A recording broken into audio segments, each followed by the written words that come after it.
We remain steadfast in our commitment in delivering local news that matters. Stories that inspire. Enriching the lives of Filipinos in the Philippines and across the globe. This is your GMA Regional TV. Buong puso para sa Pilipino. Ito ang inyong Regional TV News. Magandang araw, ito ang inyong Regional TV News. Hatid namin ang mga pinakamalaki at pinakahuling balita. Mula sa Visayas, ako po si Cecil Kibod Castro. Mula rito sa Mindanao, ako po si Sara Hilomen Velasco. At mula naman dito sa Luzon, ako po si Chris Zuniga.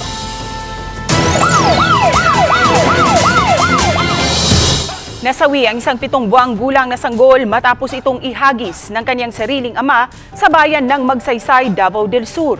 Ama ng bata, nahuli na ng otoridad matapos itong magtago. Narito ang report ni Kent Abrigana ng GMA Regional TV 1 Mindanao. Matapos ang isang araw na pagtatago, nahuli na ng mga otoridad pasado alas 9 ng umaga nitong linggo ang 25 anyos na lalaki na kinilalang si Angelo Malit, isang magsasaka sa barangay San Miguel sa bayan ng Magsaysay, Davao del Sur. Ayon sa kapulisan, tumakas ang sospek mula sa kanilang bahay matapos nitong ihagis ang kanyang 7 buwang gulang na anak na babaeng sanggol sa kanilang bahay sa Datal Lanao sa barangay Tagaytay, Magsaysay, Davao del Sur itong Sabado ng gabi. Sa investigasyon ng kapulisan, inutusan ng ina ng bata na kinilalang si Cheryl Bulahing ang sospek na ka-live-in partner nito na patulugin ang kanilang anak sa duyan dahil magdidikdik siya ng kape kasama ang kanyang tiyahin. Bigla na lang daw inihagis ng sospek ang kanyang anak kung saan tumama ito sa kahoy na hagdan ng kanilang bahay. While nagasubok na sa luwas, nikalit og abrito iyang bana, nikalit og kuan, gitsa ang bata sa ilahang tungod.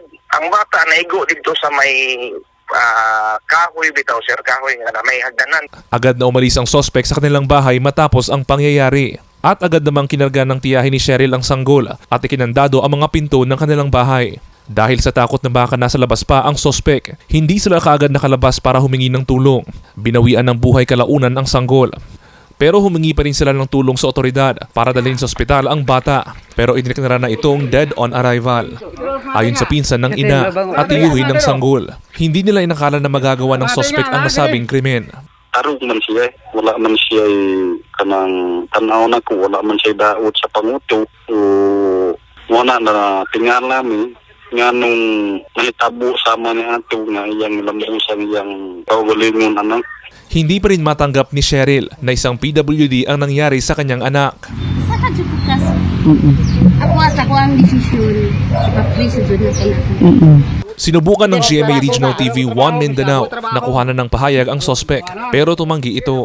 Kasalukuyang nasa isang punerarya na sa Bansalan, Davao del Sur ang mga labi ng sanggol. Nasa kustudiya naman ng Magsaysay Municipal Police Station ang sospek na mahaharap sa kasong parricide. Samantala, nakatakda namang isailalim sa counseling ng MSWDO Magsaysay ang ina ng sanggol. Pinag-uusapan pa ng ahensya ang mga livelihood assistance na pwedeng ipagkaloob sa ina. Nagpaalala naman ang MSWDO Magsaysay sa publiko, lalo na sa mga magulang, na agad i-report sa otoridad ang anumang insidente ng pang-aabuso. Mula sa GMA Regional TV 1 Mindanao, Kent Abrigana, nagbabalita para sa GMA Integrated News. 4 na katao na kinabibilangan ng 2 anyos na bata sa Mandaue City, Cebu, nalapnos matapos sumabog ang butane canister sa labas ng kanilang bahay. Ang detalye sa ulat ni Nico Sereno ng GMA Regional TV Balitang Bisdak. Naabutan pa ng news team ang 2 sa mga biktima na kinabibilangan ng 2 anyos na bata sa Tingub Health Center. Ang 45 anyos na si Oliver Bandulan na nagtamo ng lapno sa kanyang kanang braso at mukha, kinakailangan pang kumbinsihin para magpunta sa health center. Kabilang din sa nagtamo ng 2nd-degree burn sa kanyang kanang braso ang 2 taong gulang na bata. Nangyari ang insidente gabi nitong linggo sa sitio Upper Cadiz habang magluluto na sana ng pagkain para sa 2 anyos. Dili mo pansyon. Ang pansyon siya, dili mo maon ba, dili mo ubos. Pag ubos, dili mo ubos. Pugos niya, butang ko, pugos niya ana. Then, sing liso, kadung kalit magbuto. Naturo to yung leaking, sa kato siya, nabang leaking ko. Motong pagbuto, pag-arag, ulbon sa kuan. Ayon sa isa sa mga responder, una nilang nirespondihan ang dalawang lalaki kasama na ang ama ng bata na si Jonel Alburo at kapatid nito na si Johnny.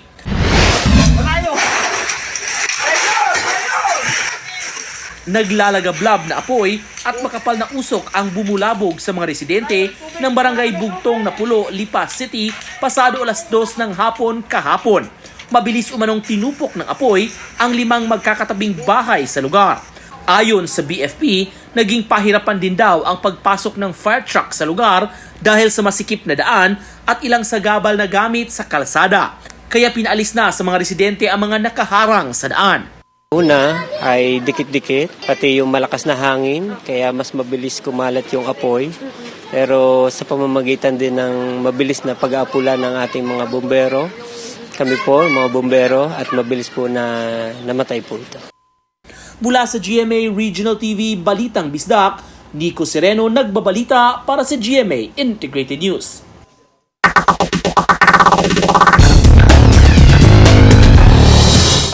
Sa pool naman sa CCTV ang pagbangga ng kotse sa isang Blue Guard sa Clark Freeport Zone noong linggo.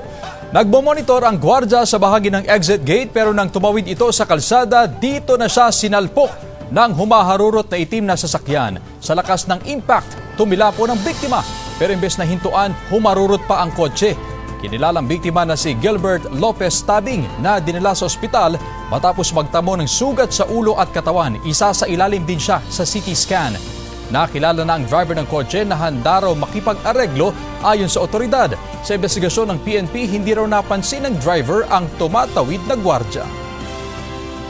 Sabi po niya, natakot daw siya, ma'am. Natakot daw po siya nung nabigla siya sa insidente. Hindi na po siguro napansin. Siguro kasi puyat din to kasi nagtatrabaho siya sa call center. Sasagutin po nila yung gastos nung biktima. Yes. And then, isasama na siguro yung kasi hindi po siya makakapagtrabaho niya. Medyo yung part natin naman po sa kanya kasi yung ulo niya nakabenda.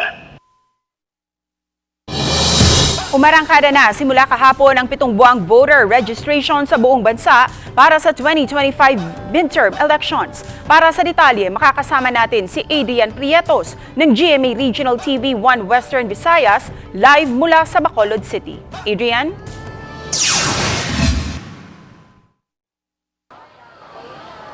Yes, Cecil, mga kapuso, iba't ibang paraan nga ngayon ang isinasagawa ng Commission on Elections sa iba't ibang bahagi ng Pilipinas upang mas lalong mapabilis nga ang pagpaparehistro ng ating mga kapuso para sa darating na May 2025 midterm elections. Kahapon Lunes ay nagsimula na nga mga kapuso ang voter registration program.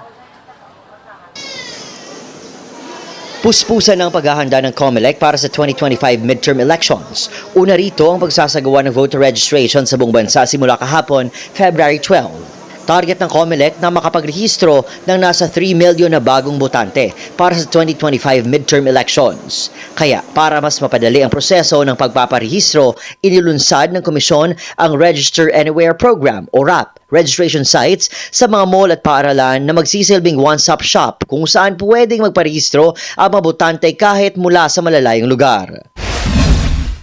Sa Dagupan City, nagsagawa ng satellite registration sa Dagupan City National High School kung saan target na mairehistro ang mga edad 18 and above o di kaya mga mag-18 years old bago o sa mismong araw ng May 12, 2025. Ilan sa kanila, minabuti na raw na maging maaga para makaiwas sa hassle. Nandito po yung bulk ng ating mga target na youth na magpaparehistro.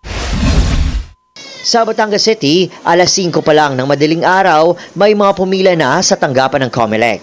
Pero kapansin-pansin, ang isang botante ng Pakay ay magpalipat ng kanyang voter's record. Kailangan pa itong samahan ng kapitbahay dahil hirap ito sa paglalakad.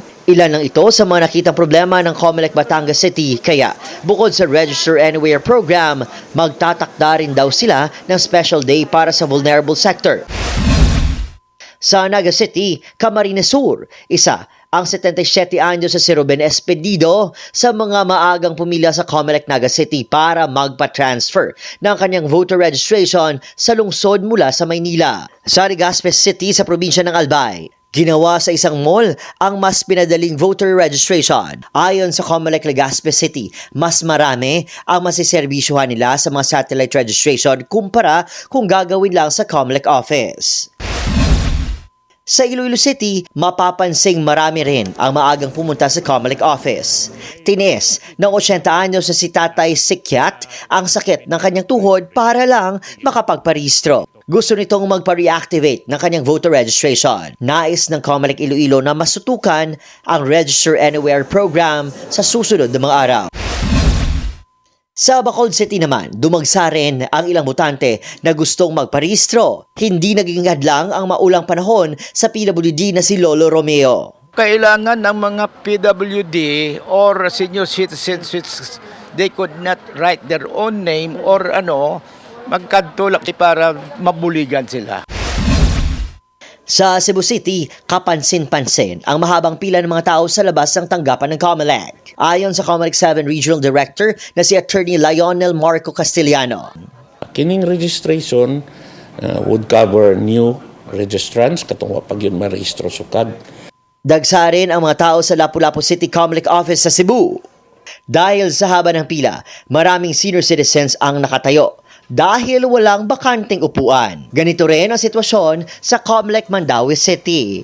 Sa dami na nagpunta sa Comelec, napuno ang mga tent sa labas ng tanggapan nito. Samantala sa Comelec Ormoc City, daan-daan tao rin ang pumunta upang magparehistro sa unang araw sa voter registration. Ayon kay Attorney Ramon Dadulia Jr., Election Officer, may maling impormasyon na kumalat sa buong lungsod na 2 araw lang daw ang voter registration. Sa Davao City, pumunta si Nanay Marilyn sa Comelec office sa Magsaysay Park sa Davao City para makapag-transfer ng kanyang registration dahil lumipat sila ng tinitirahan. Ayon sa Comelec Region 11, you don't need to go to that particular place para makatransfer sa registration mo. You just visit our office.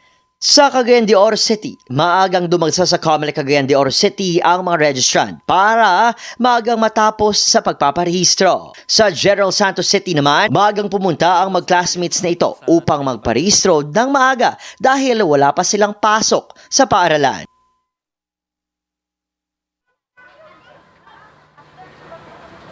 Cecil, panawagan naman ng Commission on Elections sa ating makapuso na huwag nang hintayin pa ang September 2024 na deadline bago magparehistro. Tatagal ng mahigit 7 months ang registration period.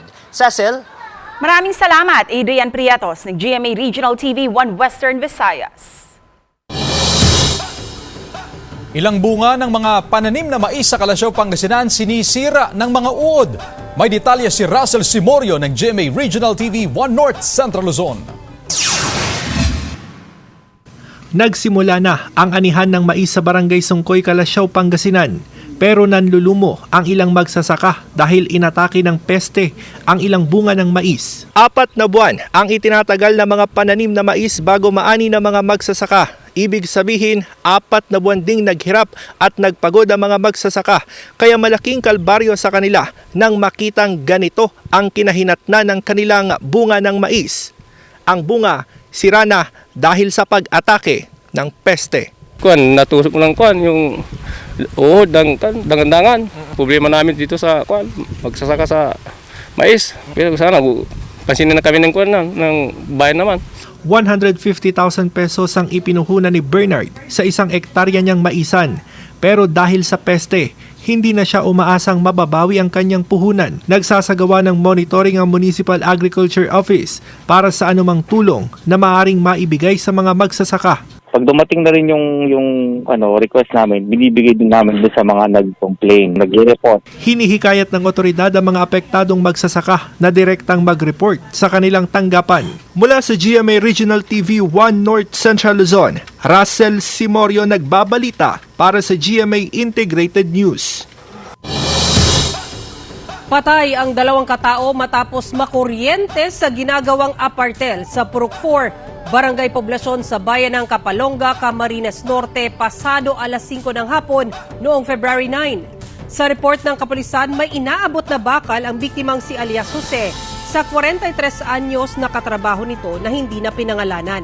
Pero aksidenteng nadikit ang naturang metal sa live wire na nagresulta sa kanilang pagkakuryente. Agad namang itinakbo sa ospital ang mga biktima pero idiniklara na silang dead on arrival. Kasalukuyang nakikipag-ugnayan na ang PNP sa may-ari ng construction service na pinagtatrabahuan ng mga biktima para sa posibleng tulong na pwedeng ibigay nito sa mga pamilya ng biktima. Supply ng bulaklak sa Pacol Flower Farm sa Naga City, Camarines Sur, sapat para sa Valentine's Day. Presyo ng mga bulaklak, posibleng tumaas pa. Si Jessica Kalinog ng GMA Regional TV, Balitang Bicolandia para sa detalye. Sunflower at aster ang mabentang mga bulaklak para sa Valentine's Day na makikita sa flower farm na ito sa Barangay Pacol, Naga City sa Camarines Sur. Ayon kay Jeneline, mas marami ngayon ang kanilang supply kumpara noong nakaraang taon. Pero ang presyo ng sunflower, posibleng taasan daw ng ilang flower farmers hanggang 10 pesos bawat isa. Kang last year po kaya ang price mi kang sunflower na imported is 60 pesos. Ngunyan po da 70. Ayan po ang presyo. Ang local po, 35 to 100 ang presyo niya pero malang ko atang 10 pesos. Ngayong araw, inaasahan na ang pagdagsa ng mga mamimili ng bulaklak sa flower farm na ito sa Barangay Pacol. Karamihan sa mga ito ay wholesale na itinitinda sa fresh flowers section ng Naga City People's Mall, habang ang iba, ibinebenta naman sa iba pang bahagi ng rehiyon. Isang araw bago ang Valentine's Day, ang mga bulaklak sa public market sa lungsod, halos 300 hanggang 800 pesos na ang kada dosena. Per dozen mingun yan, siguro sa Valentine's na sa 1 to 1.5 na per dozen. Ang bouquet na ito na ginawa ni Ningning, 350 pesos ang halaga. Pero bukas, ang ganitong klase, baka pumalo na sa 500 pesos. Iyon ang hanap buhay mi. Diyan kami nagkukuhang pang suporta sa pamilya. Red roses ang pinakamabenta tuwing Valentine's Day. Nabibili nila ito sa Dangwa sa Maynila o sa Benguet. Pero ngayong taon, konti raw ang supply nito. Kaya asahan na raw ng publiko ang mataas na presyo. Mula sa GMA Regional TV, Balitang Bicolandia, Jessica Kalinog, nagbabalita para sa GMA Integrated News. Ito ang inyong Regional TV News. Ito ang inyong Regional TV News. Nasa 51 katao pa rin ang nawawala sa Maco, Davao de Oro. Rescuers tututok na sa retrieval operations. Alamin natin ang latest sa live report ni Argel Relator ng GMA Regional TV 1 Mindanao. Argel?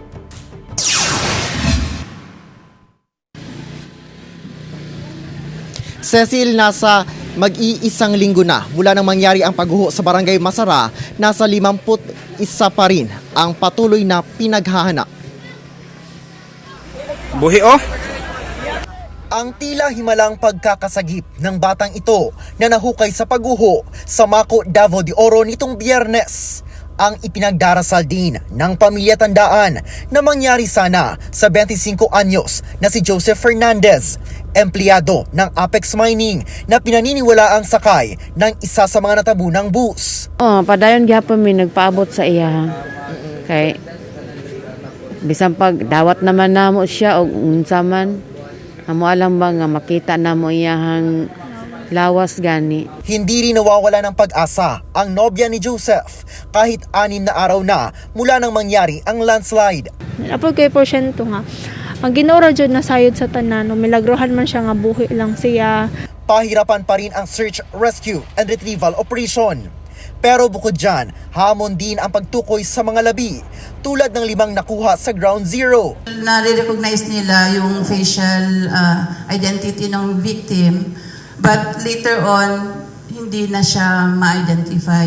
So we rely on the secondary parameters. Ini-examine namin mga 10 minutes for fingerprint, tapos yung mga identification cards, jewelries, mga deformities sa katawan, mga tattoos. Samantala, matapos masuri at masigurong nasa kondisyon na ang search and rescue dog ng Coast Guard na si Apa, balik na siya sa pagtutunton sa mga bangkay. Dagdag na 3 SAR dogs din ng Coast Guard ang ide-deploy sa susunod na araw. Ayon sa lokal na pamahalaan ng Mako, nabigyan na ng relocation site ang mga residente matapos ang 2008 landslide doon. Pero hindi raw nila na-monitor ang pagtatayo muli ng mga estruktura sa lugar. Naghahanap na sila ngayon ng ligtas na lugar para sa bagong relocation site. Insofar as the vision to have them relocated, the vision that that area is not going to be occupied again, we will be firm on that. We cannot allow anybody there to occupy again that ground zero.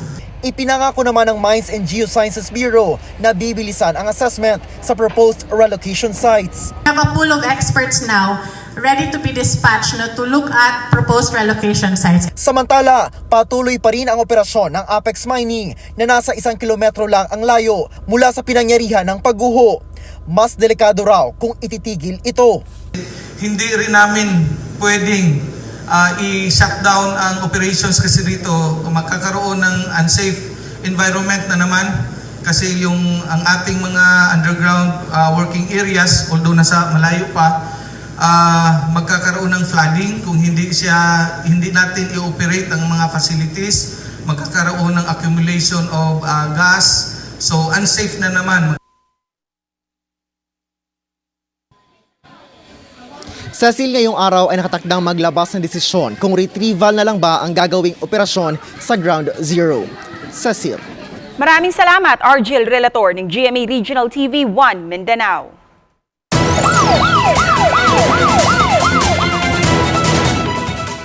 Sugatan ang 17 anyos na dalagita matapos na pagtatagain ng kanyang ama sa Vigan City. Sa report ng rumespondeng PNP, kakauwi lang ng 42 anyos na padre de pamilya na nasa impluensya ng alak nang mag-away sila ng anak na babae dahil daw sa karelasyon nito. Bigla na lamang daw niyang tinaga ang anak ng ilang beses sa buka. Nagtabo ito ng mga sugat sa buka at mga daliri na ginagamot ngayon sa ospital. Sumuko ang padre de pamilya sa PNP pero tumanggi na ang dalagita at pamilya na kasuhan ito. Opo, nagkaroon sila ng personal issues doon sa family na kinoconfront nung head of the family, yung kanyang anak. At yun nga, dahil doon sa under the influence of liquor.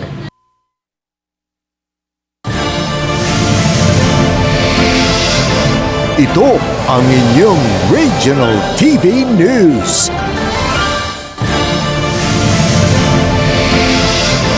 Ito ang inyong Regional TV News. Pinaalalahanan ng Simbahang Katolika ang mga Katoliko sa pag-aayuno sa Ash Wednesday bukas, February 14, na kasabay ng selebrasyon ng Araw ng Mga Puso. Ang detalye sa report ni Denise Abante ng GMA Regional TV Balitang Southern Tagalog.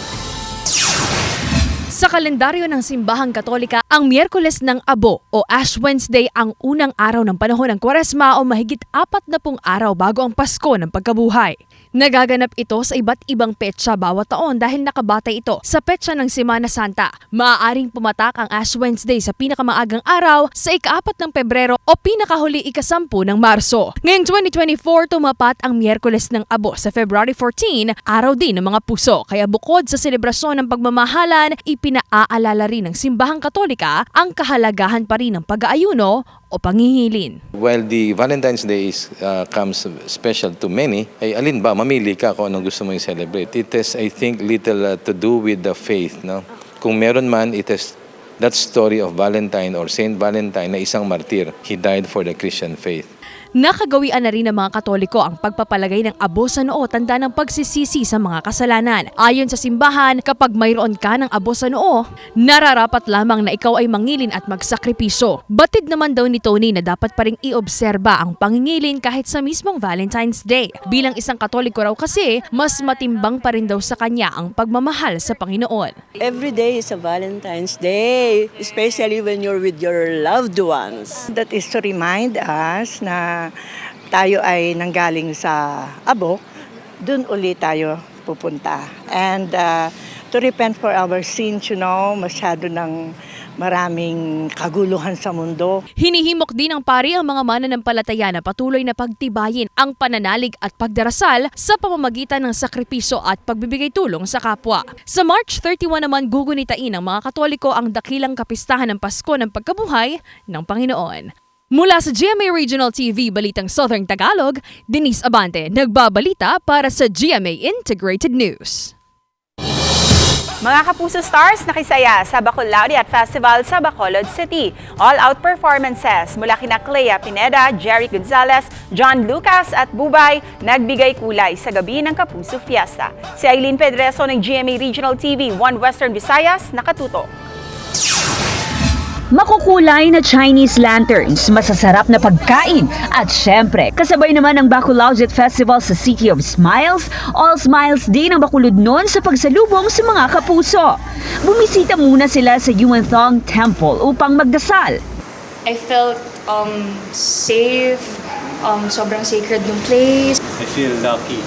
Sana lahat ng swerte ngayong taon is makuha natin. Saka dumiretso sa North Capitol Road ang Kapuso Stars kung saan dumagsa ang fans.